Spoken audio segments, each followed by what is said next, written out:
So this will be a rather short recap of our third Blades in the Dark session, simply because it's been a long while since we played the session. So my memory is a bit blurry, but I think we started off this session with Leith, Eric's new character, entering the shop and demanding that remember that the shop is basically the front for the crew's lair, and he basically demanded that the shopkeeper take him to the other criminals.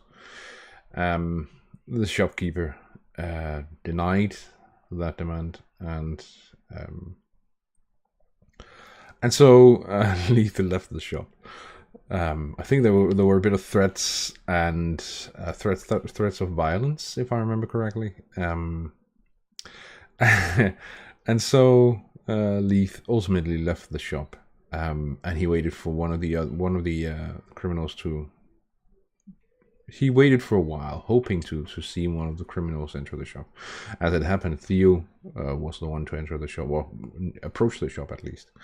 And Leith approached Theodore and told him, I don't remember the details, like I said, it's been a long while, but the gist of it was that he wanted to join the criminal gang. Apparently he had some visions. He'd been part of a mutiny on a Leviathan hunter ship, and in his moment of death, I think he'd had visions of the other criminals, and Theodore didn't quite buy this. After a bit of back and forth, he agreed to let Leith go with him into the shop. The shopkeeper, however, wasn't aware of this agreement, and he pulled a shotgun.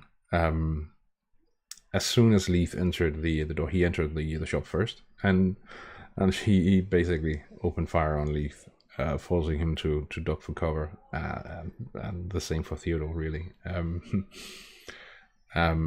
Ultimately, this whole fiasco was settled, and I think Theodore went in to get the others while the shopkeeper held Leith at gunpoint. The end of it all being that they would Leith would help them, the other criminals, with this score they're currently prepping for, and they would take it from there. And so the score they were prepping for is basically the idea is that they need to acquire a certain informant who is being held by the Bluecoats, the police force in Duskwall. This man is being held for transport to Ironhope Prison, where he will be imprisoned until his upcoming trial. The thing is, though, that the criminals need him for basically for their own benefit, and because if they're able to spring him out of prison, or get to him before he gets to prison, that is, he'll become a pretty valuable source of information for them regarding their hunting grounds, which is Brightstone, where the rich and famous live. And yeah, so they did a bit more prep for this, including what's called a setup score. Basically, the idea was, after a bit of back and forth, that Tesh would haunt these individuals. He managed to free the three ghosts he had initially bound to him in during their first score. And initially, they weren't able to leave the boundaries of that house that he had found them in, but he managed to make it so that they could indeed escape. The trade-off being that what was it? One of them, I think, they all know a secret of Tish's, and one of them is actually able to speak secret. Anyway, they did haunt these. They picked out the 3 guards they knew were on transport duty that day, and they during the night before the transport, Tesh made his ghosts haunt these 3 guards. The result being, of course, that 2 of them were deemed unfit for duty. The 3rd was still able to, also the watch, the duty officer at the precinct. He assessed that the 3rd guard would still be able to do his thing.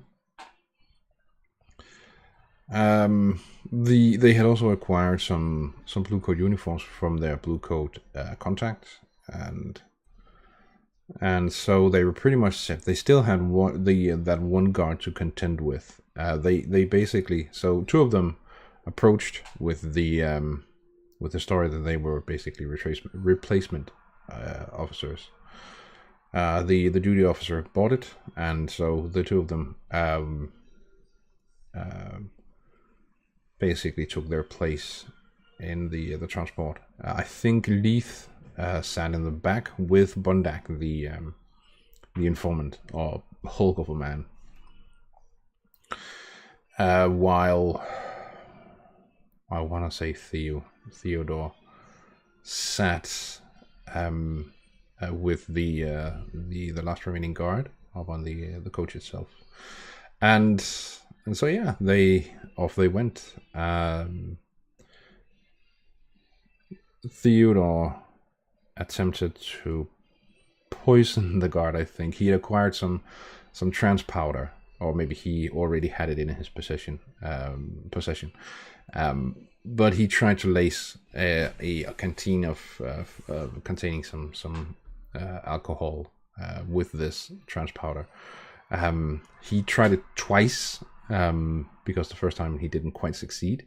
The other guard didn't take the bait.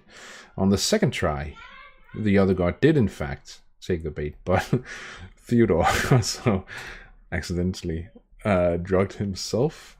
So he was also in this fugue suggestive state. So, but they did succeed in drugging the guard, and basically told him to, if I remember correctly, and I may not,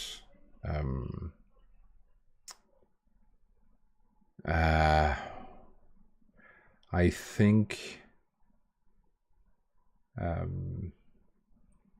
they told him to leave the carriage and walk back to the precinct. Meanwhile, they hit the transport somewhere in some back alley somewhere. I don't remember the district, but they did hide the transport, and yeah, they basically succeeded in freeing this informant.